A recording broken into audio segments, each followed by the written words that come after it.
नमस्कार।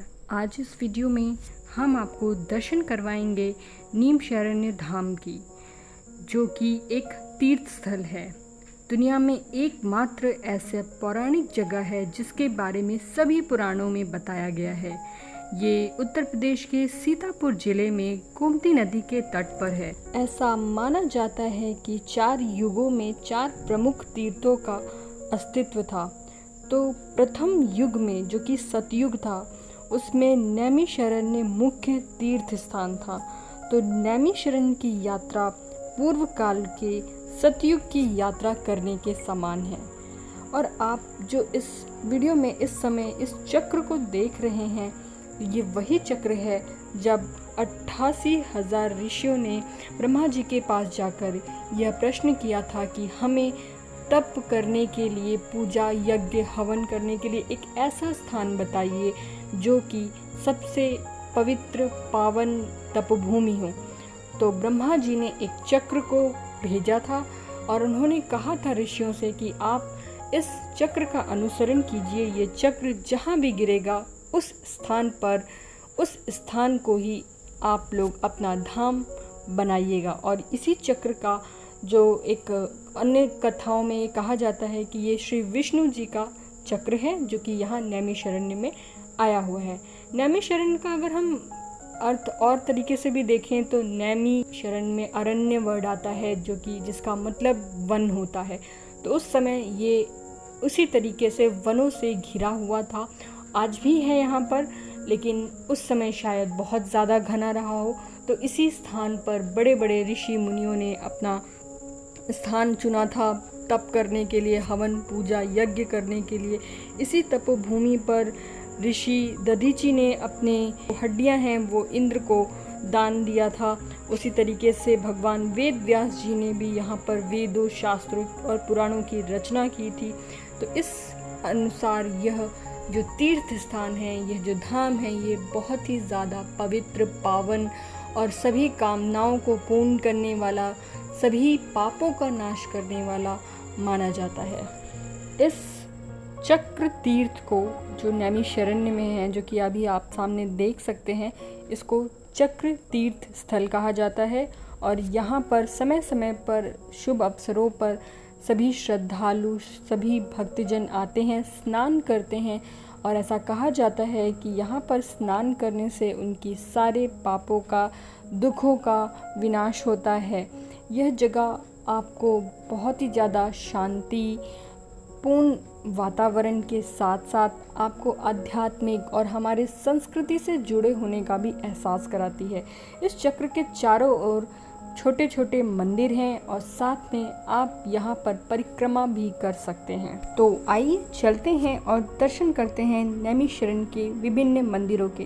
तो आप जैसा कि देख सकते हैं, परिक्रमा करते समय जो आसपास की छोटे छोटे मंदिर हैं वो बने हुए हैं, जिसमें बद्रीनाथ के, श्री राधा कृष्ण जी के, महालक्ष्मी माता के, गणेश भगवान जी के, शंकर भगवान जी के, ये सारे मंदिर आपको चारों तरफ चक्र तीर्थ के मिल जाएंगे। और ऐसे ही हम आगे बढ़ते हुए आप यहाँ की गलियों को देख सकते हैं। यहाँ पर आपको पूजा की सारी सामग्रियाँ मिल जाएंगी, आपको जो भी पूजा से रिलेटेड सामान है वो मिल जाएगा। तो दर्शन करते करते हम आगे बढ़ेंगे अपने सफ़र में। और इस तीर्थ स्थान पर जो अगला मंदिर होगा जहाँ हम जाने वाले हैं, वहाँ पर है हमारे हनुमानगढ़ी। तो यहाँ पर जो ये हनुमानगढ़ी की तरफ हम बढ़ रहे हैं, ये भी बहुत ही पुराना मंदिर माना जाता है, जहाँ पर दक्षिण मुखी हनुमान जी की मूर्ति है।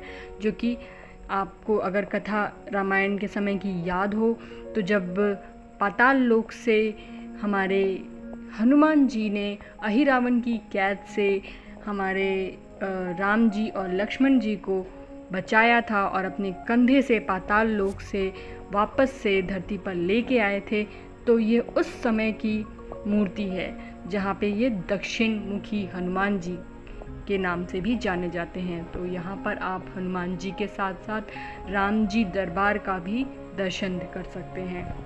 उसके बाद वहाँ पर आप एक और मंदिर की तरफ बढ़ेंगे जो है ललिता देवी जी का मंदिर। आप देख सकते हैं सामने ललिता देवी जी का मंदिर जो है, इनकी भी कथाएं प्रसिद्ध हैं। आपने देवी पुराण में भी सुना होगा। जो ललिता देवी है ये 108 शक्तिपीठ में से एक शक्तिपीठ माना जाता है। यहाँ भी श्रद्धालु भक्तजन आते हैं और अपने मन की इच्छा अनुसार अपने मन को, अपनी जो भी इच्छाएं हैं उनको पूर्ण करते हैं। वहीं ललिता देवी मंदिर के पीछे के साइड पर एक कुंड भी है जिसमें सदा पानी भरा रहता है। और उसी प्रकार जब आप और आगे बढ़ेंगे तो आप पहुंचेंगे व्यास जी की गद्दी पर। व्यास जी की गद्दी पर जब आप उस जगह पर पहुंचेंगे जो कि पास ही में है, ये सारे के सारे मंदिर जो मेन प्रमुख मंदिर हैं वो सब आस-पास ही हैं। तो यहाँ पर आप देख सकते हैं व्यास जी की गद्दी है जहाँ पर एक आपको बरगद का पेड़ मिलेगा जो कि लगभग 5000 साल पुराना है। और कहा जाता है कि वेद व्यास जी ने यहीं पर सभी पुराणों की कथाओं की रचना की थी। और आप मंदिर के अंदर का व्यू देख सकते हैं। यहाँ पर आपको व्यास जी मिलेंगे, गणेश जी के साथ मिलेंगे जो व्यास गद्दी के नाम से यहाँ पर प्रसिद्ध है। बगल में उनके सुखदेव जी बैठे हुए हैं और कहा जाता है यहीं पर सबसे पहले कथाओं की, पुराणों की जो सुनाई गई थी वो इसी स्थान से सर्वप्रथम सुनाई गई थी।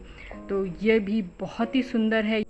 नैमिषारण्य धाम की यात्रा वास्तव में एक आध्यात्मिक अनुभव है जो हमें धार्मिक धाराओं के प्रति अधिक संवेदनशील बनाती है। इस धाम को घूमने से न सिर्फ हमें इसके ऐतिहासिक महत्व की समझ आती है, उसके अलावा भी हमको आत्मा की शांति और हमारे मन में एक अलग से स्थिरता की प्रवृत्ति होती है। आप अगर नैमिषारण्य में, या फिर आप इसे नीमसार के नाम से भी जानते होंगे, अगर कभी भी आपका आना होता है तो यहाँ पर चक्रतीर्थ, हनुमानगढ़ी, ललिता देवी मंदिर और साथ में यहाँ पर एक पांडवों का किला भी है। वहाँ पर आप सभी पांडवों के दर्शन कर सकते हैं। और इसी के साथ नैमिषारण्य में बहुत सारे अनेक मंदिर भी बनवाए गए हैं, जैसे खाटू श्याम का मंदिर भी आपको वहाँ मिल जाएगा, बालाजी का मंदिर भी वहाँ पे आपको मिल जाएगा। और ऐसे ही बहुत सारे अधिक मंदिरों का वहाँ पे निर्माण भी हो रहा है। आप निर्माणाधीन मंदिरों को भी देख सकते हैं। तो आपका कभी भी नैमिषारण्य में आना हो तो आप बहुत आराम से यहाँ पहुँच सकते हैं। ये लखनऊ से लगभग 80 से 90 किलोमीटर की दूरी पर है। आपको आराम से सभी साधन यहाँ पर मिल जाएंगे। आप अगर किसी त्यौहार के समय आएंगे तो भीड़ भाड़ ज़्यादा होगी। कभी ऑफ सीज़न आते हैं तो यहाँ पर आपको खाली इत्मीनान से आप दर्शन भी कर सकते हैं, बैठ सकते हैं। यहाँ रुकने के लिए धर्मशालाएँ भी हैं, आप आराम से यहाँ रुक भी सकते हैं। तो आप बताइएगा आपको कैसी लगी ये वीडियो। धन्यवाद।